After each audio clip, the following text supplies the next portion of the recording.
Thiruvananthapuram മാറനല്ലൂരിൽ pet ഷോപ്പിന് തീപിടിച്ച് പക്ഷികളും മത്സ്യങ്ങളും മൃഗങ്ങളും വെന്തു ചത്തു. ഉരുട്ടമ്പലം സ്വദേശി ഷിബിൻ നടത്തുന്ന ബ്രദേഴ്സ് പെറ്റ് ആൻഡ് അക്വേറിയം ഷോപ്പാണ് കത്തിയത്. 3 ലക്ഷത്തോളം രൂപയുടെ നഷ്ടമാണ് ഉണ്ടായത് എന്നാണ് പറയപ്പെടുന്നത്. പ്രതികരണം കേൾക്കും. ഫയർഫോഴ്സ് ആര് പറഞ്ഞ് ഇത് ഷോർട്ട് സർക്യൂട്ട് എന്നാണ് പറഞ്ഞത്. പക്ഷേ അവിടെ അങ്ങനത്തെ ഒരു കണക്ഷൻ വരേണ്ട ഒരു ചാൻസ് ഇല്ല, കണക്ഷൻ ഇല്ല. അവർ ഇന്നലെ രാത്രി ബോർഡ് കണ്ടിട്ടാണ് പറഞ്ഞിട്ട് പോയത്. എൻ്റെ ഡൗട്ട് അനുസരിച്ച് അവിടെ അങ്ങനെ ഒരു കറണ്ട് അവിടെ ഇല്ല. ആ കംപ്ലീറ്റ് ഞാൻ ഓഫ് ചെയ്യുന്നത് അവിടെ. ബാക്കി തറയിൽ എനിക്ക് ഇതിൻ്റെ പരിചയമില്ലാത്ത സാധനങ്ങൾ എൻ്റെ കടയിൽ ഇല്ലാത്തതിൽ ഒരു സാധനം അതിൽ കിടപ്പുണ്ട്. അത് ഞാൻ പോലീസ് വന്നപ്പോൾ അത് അറിയിച്ചിട്ടുണ്ട്. അതിന് പുറത്തുള്ള ആരെയും ചെയ്തതാണ് എനിക്ക് കൃത്യമായിട്ട് അറിയില്ല.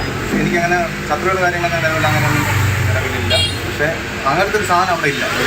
റൂമിൻ്റെ കഷ്ണം ഇതാണ് അവിടെ ഉള്ളത്. അത് മാത്രമേ എനിക്കൊരു ഡൗട്ടായിട്ടുള്ളൂ. അത് ഞാൻ പോലീസായിട്ട് അറിയിച്ചിട്ടുണ്ട്.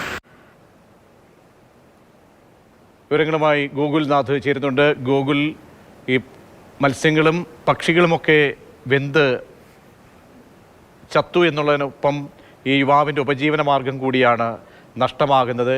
ഷോർട്ട് സർക്യൂട്ട് എന്ന് പറയുമ്പോഴും യുവാവ് പക്ഷേ അത് സമ്മതിക്കാൻ തയ്യാറാകുന്നില്ല. എന്തൊക്കെയാണ് വിവരങ്ങൾ?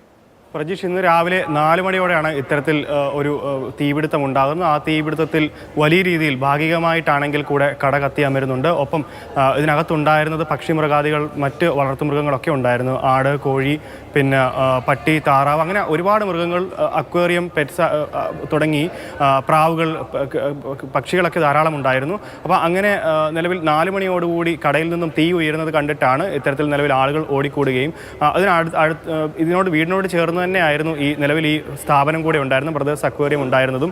അപ്പോൾ നിലവിൽ ഈ പക്ഷിമൃഗാദികളുടെ ഒക്കെ തന്നെ അലർച്ചയൊക്കെ കേട്ടുകൊണ്ടാണ് നിലവിൽ രാത്രിയോട് 4 മണിയോടുകൂടി ഇത്തരത്തിൽ തീ ഉയർന്ന സമയത്ത് വീട്ടുകാർ എണ്ണീക്കുന്നതും അതുമായി ബന്ധപ്പെട്ട് ഫയർഫോഴ്സിനെ വിവരം അറിയിക്കുന്നതും. എന്തായാലും യുവാവ് നിലവിൽ പറയുന്നത് ഷിബിൻ, ഊരുട്ടമ്പലം സ്വദേശി ഷിബിൻ്റേതാണ് നിലവിൽ ഈ കട. അദ്ദേഹം പറയുന്നത് ഷോർട്ട് സർക്യൂട്ട് ആകാനുള്ള സാധ്യതകൾ എന്തായാലും ഇല്ല.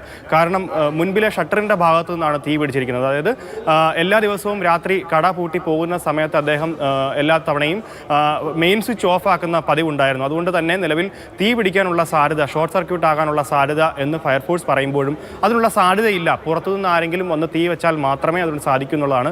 എന്തായാലും പ്രജീഷ് പറഞ്ഞതുപോലെ തന്നെ ഭാഗികമായിട്ട് എങ്കിലും കട കത്തി അമർന്നു. ഒപ്പം പക്ഷിമൃഗാദികളൊക്കെ വെന്തു മരിക്കുന്ന ഒരു സാഹചര്യം ഉണ്ടായി. 3 ലക്ഷം രൂപയിൽ പുറത്ത് പക്ഷിമൃഗാദികൾ മാത്രമാണ് ഇത്തരത്തിൽ 3 ലക്ഷത്തിൽ പരം, അതായത് വലിയ വിലപിടിപ്പുള്ള അരുമമൃഗങ്ങൾ അടക്കമുള്ള, പട്ടി അടക്കം, നായ അടക്കമുള്ളവയ്ക്ക് വലിയ രീതിയിൽ തീപിടുത്തത്തിൽ ശരീരഭാഗങ്ങളൊക്കെ നഷ്ടപ്പെടുന്ന രീതിയിലാണ് തീപിടുത്തം ഉണ്ടായിട്ടുള്ളത്. എന്തായാലും ഇനിയാണെങ്കിൽ അത് ജീവൻ തിരിച്ചു കിട്ടിയ മൃഗങ്ങളെ പോലും ഇനി ഇപ്പോൾ സംരക്ഷിക്കുന്നത് വലിയ പാടാണെന്നാണ് യുവാവ് പറയുന്നത്. കാരണം ഏറിയ പങ്കും പൊള്ളലേറ്റ നിലയിലാണ് പല മൃഗങ്ങളെയും കിട്ടിയിട്ടുള്ളത്. അപ്പം എന്തായാലും നിലവിൽ ആ യുവാവിൻ്റെ ജീവിതം വലിയ ദുരിതക്കയത്തിലായിട്ടുണ്ട്. കാരണം ഉപജീവന മാർഗമായിരുന്നു നഷ്ടപ്പെട്ടിട്ടുള്ളത്. പ്രജീഷ്. ശരി.